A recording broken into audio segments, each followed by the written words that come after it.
Join me as we explore one man's journey into the world of cosplay. I'm Tony Bruno.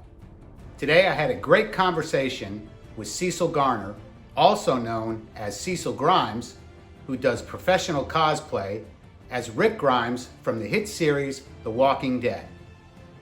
And remember, cosplay, it isn't just for kids. Stay tuned. I'm Tony Bruno.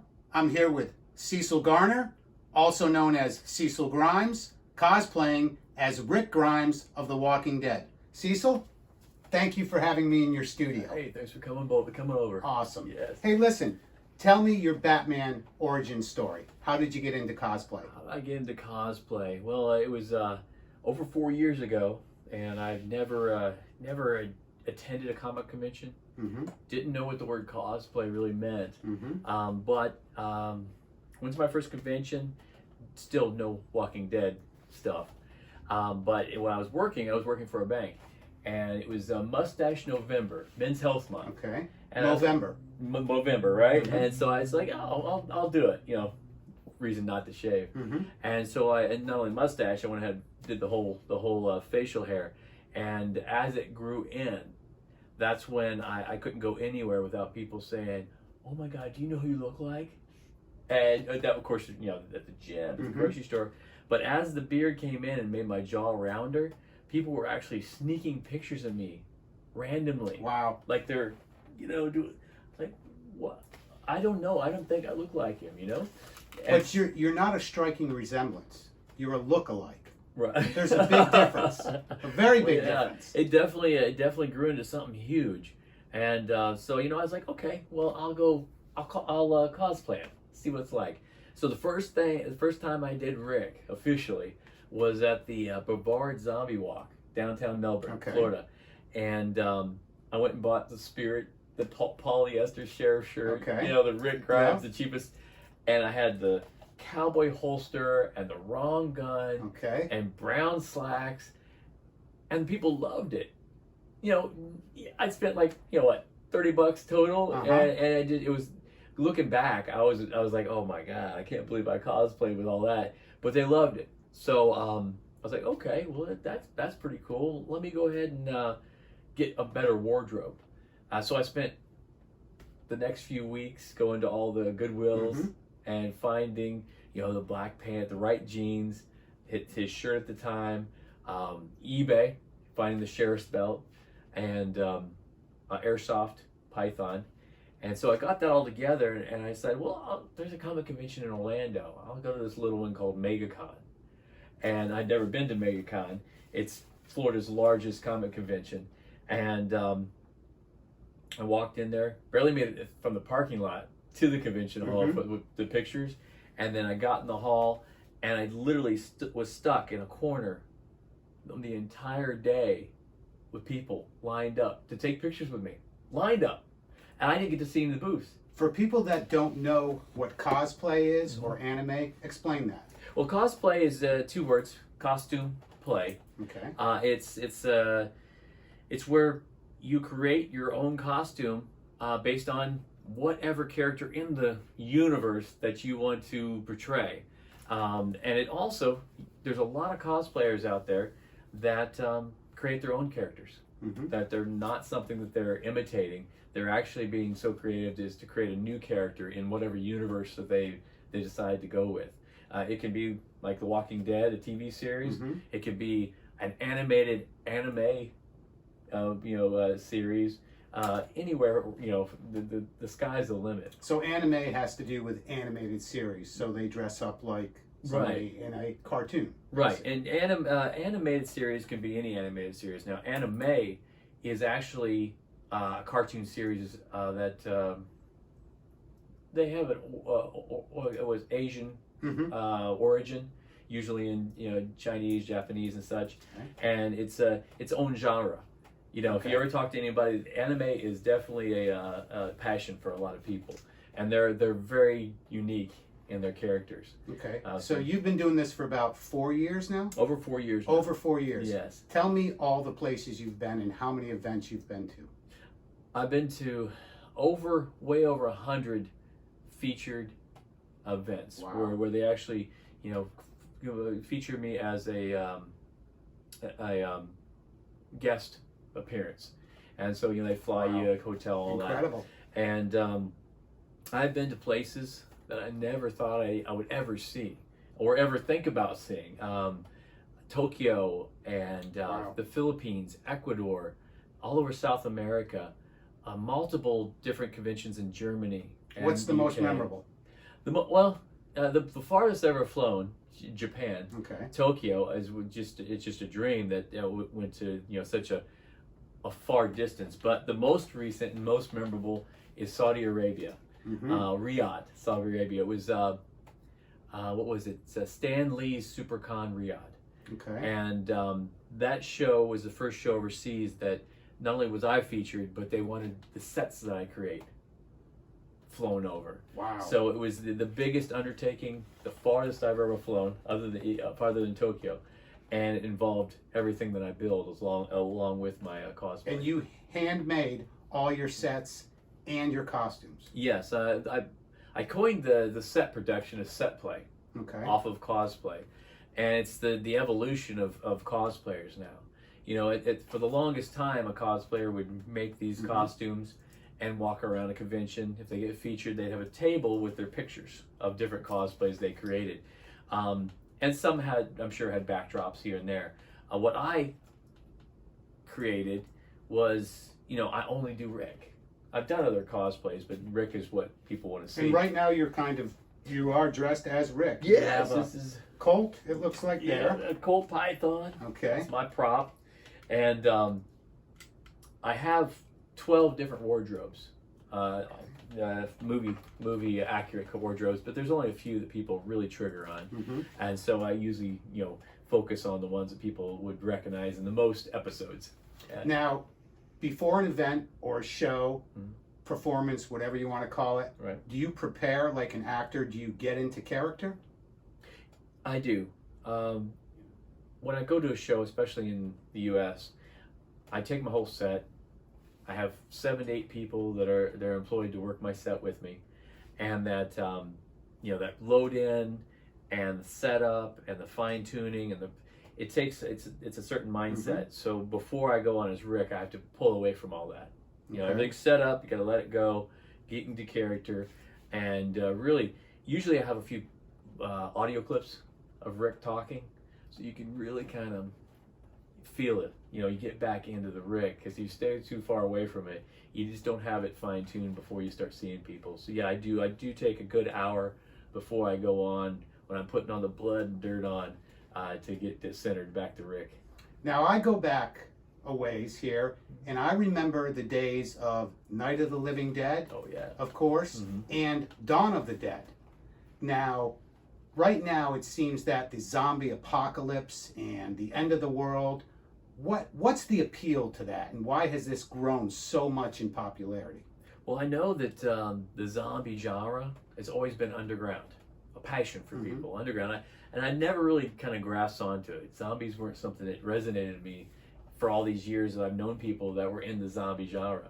Not until The Walking Dead, where it came to surface and I started doing Rick, that I really understand, what the zombie theme and pull was for a lot of people. Especially with The Walking Dead, it's kind of a what do you call it, Armageddon prep type of a mindset that people always thought about. If there was a nuclear war, or if there was a disease that started to wipe us out, how would you survive? And the Walking Dead has brought that to the mainstream. So it's already resonated with the underground zombie lovers from the old zombie movies that came through. Horror people loved it. Now you've got the preppers. People and that all kind of ties into what you're doing. It resonated on so many levels. And one thing that they were able to capture that most zombie shows or movies just didn't grab a hold of is the storyline, the people. The more dangerous than the zombies, the walkers, were the other living people trying to survive, and how they were actually more dangerous than the Walking Dead. Now we have a zombie right next to us here. Oh, this who is this? Pie. This guy, this is my my second hand in the business. Okay. This guy's more famous than I'll ever be. Tell us about it. He was actually a zombie in The Walking Dead. Wow. He was in the background for one of the episodes, and I'm still trying to find out if Nicotero himself created him. But he has got a lot of story behind him. I was able to acquire him from another individual that was doing some zombie shows, and he decided to go in a different direction. So he called me up and said, "Hey, I got a few things for you." And I was like, "Of course." I love this guy, and he has a brother out in the other room with his head blown off. So it's a passion. Very lifelike or unlifelike. I like it. Yeah.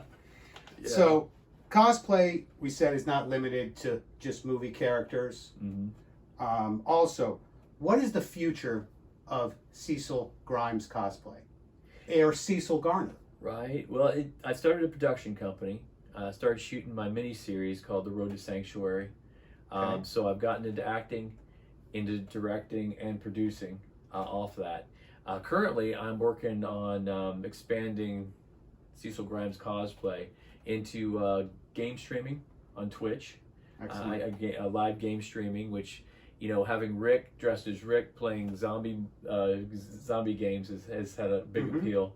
I'm working on my YouTube channel because I have 4 years of behind the scenes video on the road at these amazing conventions, meeting some incredible stars that I'm editing into putting on YouTube. So, you know, having that. Tell us a few of the people who you've met. Oh my gosh. William Shatner, Seagal, Chuck Norris, Elways, Carrie Elways. Okay. Of course, as you see behind you, I've got Andrew Lincoln There and you go. Michael Rooker. Michael Rooker, you see, he's come to my booth multiple times at different shows. Jumps in, has a picture, runs out. Excellent. He knows me by first name. That's one hell of a guy. Sean Patrick Flannery from the Boondock Saints. Yeah. Nora Reedus has grabbed me, pulled me out Oh, of my wow. set, and you know, Mm-hmm. I love what you do. Let's do a picture. You know, and that when that happens, you know, that's just amazing because I've been to so many conventions they've been to. They've seen me enough times to recognize that I'm part of the con life, and they've given me a lot of respect for what I do. Well, again, it's not a likeness. Yeah. I mean, I don't see a likeness here. I see an absolute replica. I mean, I see you guys could be twins. I mean, the likeness is so incredible, as you guys can see. Also, I want you to talk to the future or aspiring cosplayer. Well, if you've never cosplayed before and you're thinking, oh, that looks interesting, and I just don't know what I should do, just find something that you find as a hero that it resonates in you, and create it all yourself. Don't go out and buy the costume unless you just wanted to try on the experience. I would go out there, go to thrift stores, go to scrap, you know, just find everything. So when you create it, it's something that you've brought out of your imagination and made, you know, reality, and that gives it so much more, you know, meaning to you.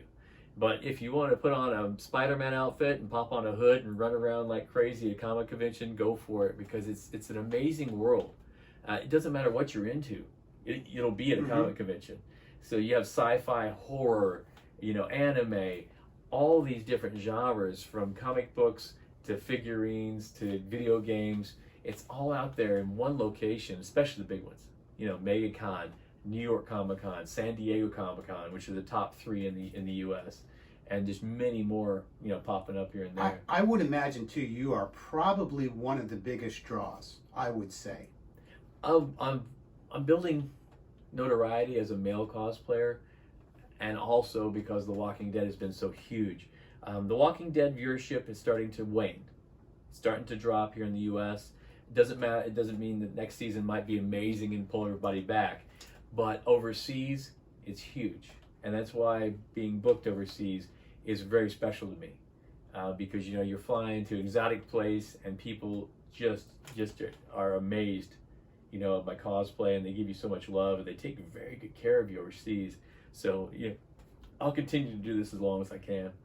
Give us some Rick Grimes. Give you Rick Grimes. Well, What is a speech? Let's see. So it doesn't matter what we find in DC. This is how we survive. We tell ourselves that we are the Walking Dead. That's a little speech. That was awesome. Listen, how can everybody find you on social media? Well, when I started this and saw that it may turn into something, I went ahead and grabbed all the social media websites and such under the same name. It's Cecil Grimes Cosplay, Instagram, Facebook, YouTube, Twitch. What else we got? Tumblr, Twitter. And so and even my website is cecilgrimescosplay.com. So, and all the links to all the social media are on my website too. So if you want to find me, just Google Cecil Grimes Cosplay and it'll list it out, or go to my website and you can see what I'm up to, all the new stuff I'm posting on YouTube, and come see me on Twitch. I'll be streaming multiple times a week, and you can go there and watch me play some Walking Dead games. Awesome. Cool. I'm Tony Bruno. You can find me on social media, Twitter, Instagram, T21Surfer. Of course, like this video, subscribe to my channel, subscribe to Cecil's channel. Thank you. And share this with everyone you know. Cecil or Rick, thanks for having me in your studio. Hey, thank you very much for being here. Awesome. Take care. Stay alive.